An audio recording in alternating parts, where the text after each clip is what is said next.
Chapter 5. Evelyn always wanted to go to church on Sunday morning, mostly because she wasn't always allowed to. That made it a great treat when she was. Her mother often said she couldn't manage both children alone, so unless Evelyn's father went too, she would have to stay home. But now that Aunt Hilda was visiting, everything was different. Mrs. West could sit at one end of the pew with Evelyn between her and Aunt Hilda, and Jim could sit at the other end on the days when his father stayed home. But this morning the whole family was going to church together. "I wish I could take Virginia with me," Evelyn said wistfully. "My darling child," her mother said gently, "that can never be. And yet you keep on asking every Sunday as if you thought I might change my mind." "You do change your mind about lots of things," Evelyn pointed out.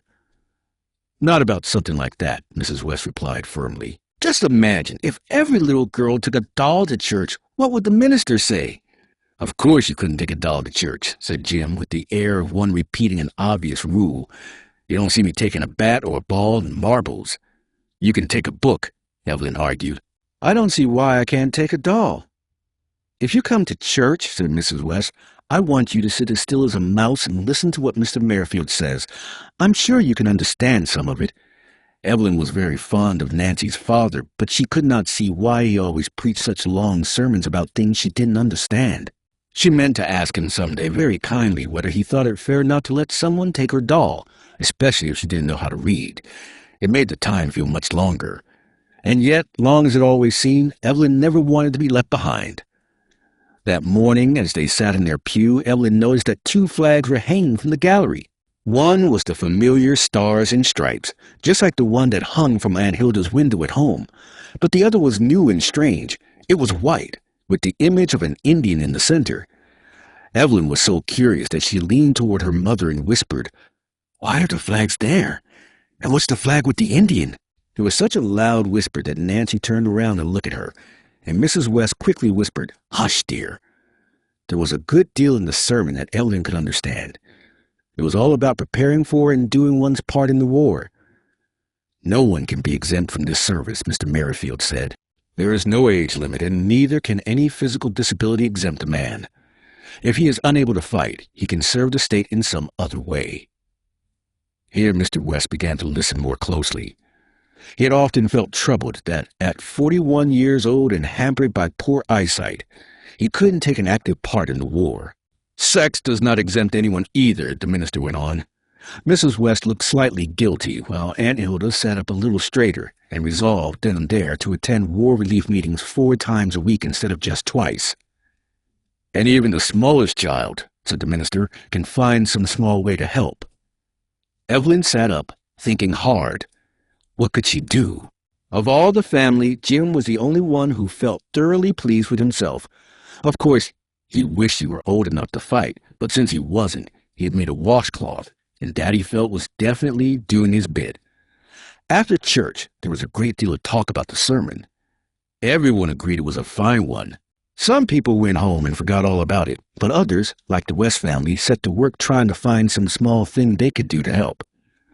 Mrs. West and Aunt Hilda brought out stacks of brightly colored fabric scraps to make pillow covers for the soldiers. Mrs. West emptied out her piece bag, and together she and Aunt Hilda began snipping the bits to use for stuffing. All the neighbors joined in, bringing their own scraps to donate. Evelyn was fascinated by what they brought, old torn white petticoats and worn-out shirtwaists with thin places and patches. Everything had been carefully washed first, because Mrs. Merrifield was famously particular about germs. "I want to work for the war, too," said Evelyn, who longed to be allowed to snip. "I'm afraid you would cut your fingers instead of the cloth," said her mother gently. "I know I could snip," Evelyn protested. "I could snip and snip and snip all day long." "I have some scissors with round ends," said Aunt Hilda. "She couldn't cut herself with those." "Oh, goody, goody," said Evelyn. "Now I can snip with you and Mother and the blue ant." "The blue ant?" asked her mother, raising an eyebrow. "Why do you call her that?" Evelyn paused for a moment. "Because her eyes are so blue," she said at last. "I think there must be some other reason behind that," said Aunt Hilda, smiling. "But it's curious you should call me that, because blue has always been my color. When I was a little girl, my mother used to dress me in blue frocks and call me her little bluebird. People often suggest colors to me, said Mrs. West thoughtfully. Perhaps they do to Evelyn, too. A person who's dependable and loyal, but with charm. I always think of it a blue person. If she's dependable but without charm, then she's more of a brown. And then there are the pink people, always agreeable, but you never quite know where they stand. What color am I, Mother? Asked Evelyn eagerly. Sometimes you're blue and sometimes you're pink, said her mother, just like the little barometer lady who changes with the weather. And what color is Nancy? A lovely, restful shade of sage green. And what color is Jim? Oh, my dear child, said Mrs. West, laughing. We can't stop to decide the color of everyone. Evelyn, your snipping is too big.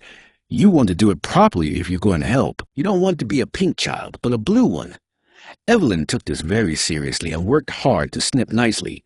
She cut little pieces from the waist fabric with the dense sleeves, and she snipped up some white cotton, and even made careful little snips in her torn petticoat. She liked taking a few bits from everything, rather than sticking to just one piece. I'm quite a help, aren't I, Mother? She asked proudly. Tim, the kitchen cat, was greatly interested in the snipping. He sat on the table in Aunt Hilda's room while the family worked. Once, he made a flying leap and landed squarely in the box of snippings, sending bits of cloth flying all over Aunt Hilda's lap.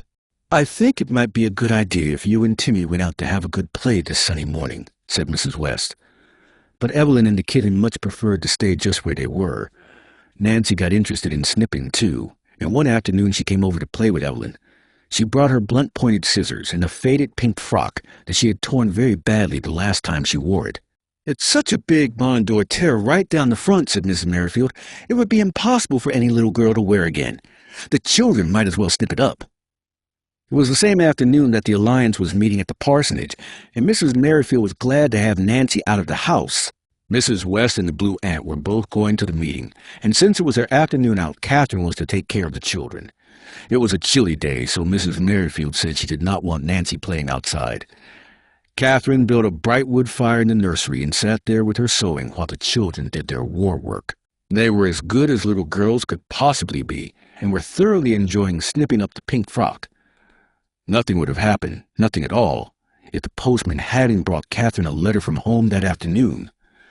When she heard his double ring at the front door, she hurried down to see if she had a letter. She didn't mean to be gone long, but the postman had come from the same town Catherine was from, and he waited to hear the latest news.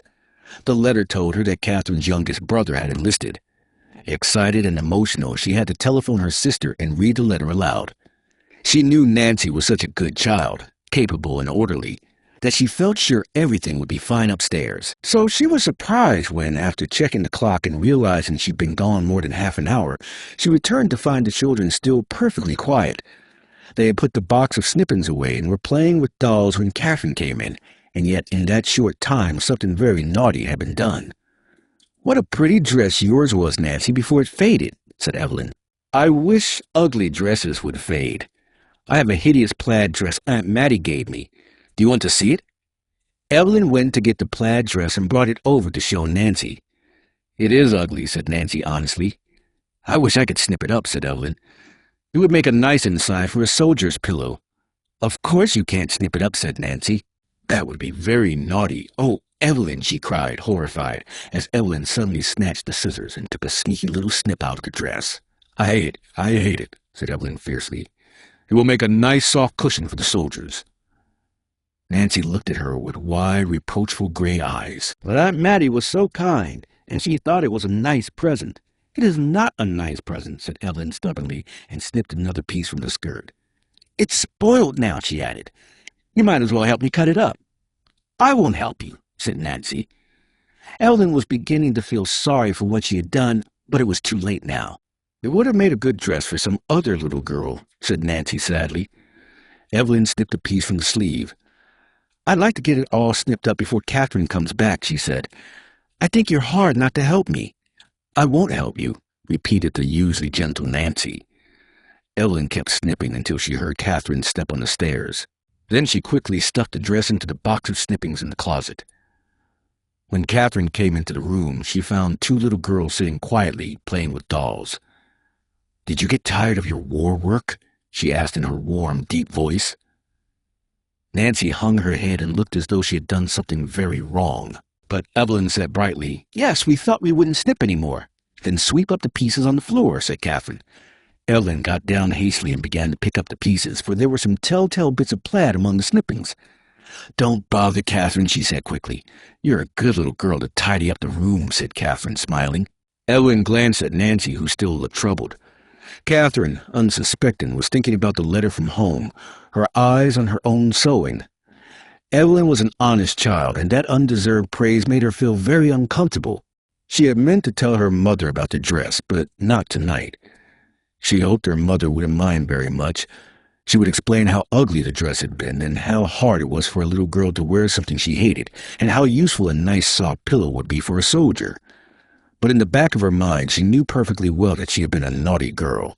She also knew that, no matter how her mother might feel, the Blue Ant would be very sorry. And Evelyn loved the Blue Ant. She wanted very much to please her.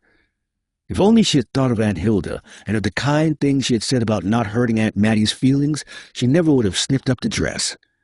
But she hadn't thought about Aunt Hilda at all. And now it was too late. The dress was ruined, and the more she thought about it, the worse she felt. She saw now what a truly naughty thing she had done. She wished it could be like in a fairy tale, and another dress would grow in its place, just where the old one used to be. As Nancy had said, the dress could have done some other little girl good, and now it could never be of use to anyone. That evening, when her mother and Aunt Hilda came home from the Alliance, they found a letter from Aunt Mattie. She was inviting Jim and Evelyn to come up to the farm for 2 weeks. Evelyn had better bring along that plaid gingham, she wrote. It'll be just the thing for her up here. It's strong, and it won't show the dirt. Evelyn felt worse and worse. It didn't seem like she could tell them about the dress, and yet it would be even worse if they found out without hearing it from her first. What if her mother went to the closet, found the box of snippings, and saw the dress with pieces cut out? Her mother was so tired after the Alliance meeting that she went to bed soon after supper, and it was Aunt Hilda who put Evelyn to bed.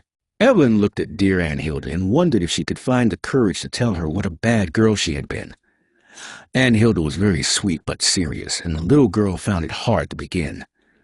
Evelyn said her prayers with Aunt Hilda by her side, and when she came to "please make me a good girl," the words were too much for her. When the prayer was finished, she said, "Aunt Hilda, I've been the baddest kind of girl today. Tell me all about it," Aunt Hilda said kindly. "Perhaps I can help you. That is what a blue ant is for. If I were just an ordinary ant, I might only help you when you're good.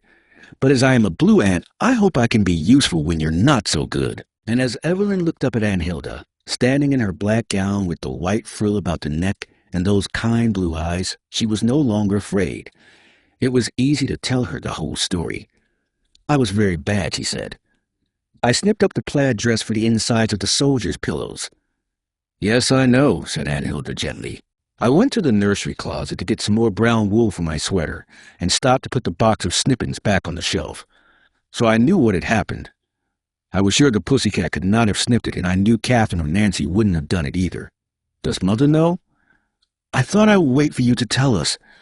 And there's something I wanted to propose. I know you're very sorry, so you don't need any punishment.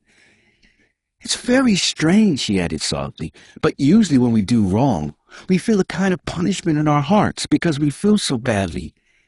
Evelyn nodded. "I suppose you would give a great deal if the plaid dress were back in your closet." "I wish you were fair and could make it whole again," Evelyn said softly. "A great deal rather be a blue ant," Aunt Hilda replied kindly. "I'm pretty sure there are other folks in the world just like your Aunt Hilda, for I saw some yesterday when I went to get my cookie yarn. Now, if you like, I'll buy you another dress like the one you snipped up, so when you go to stay with Aunt Mattie, you won't have to tell her what you did." "I don't think she'd understand, and it would only make her unhappy. We'll tell your mother about it as soon as we have bought the new plaid frock, for she will understand. And one doesn't want secrets from one's mother. Every time you're tempted to do something naughty, you can think of the plaid dress and remember how hard it is after one has done wrong. Some bad things I did when I was a little girl I have never forgotten. They make me hot and ashamed every time I think of them now." "What things did you do?" Evelyn asked. "Perhaps I'll tell you some time, but I'm tired tonight." "You never tell me things unless you tell me right off," Evelyn said. "You've never told me how old the little girls are," Aunt Hilda said with a smile. End of chapter 5.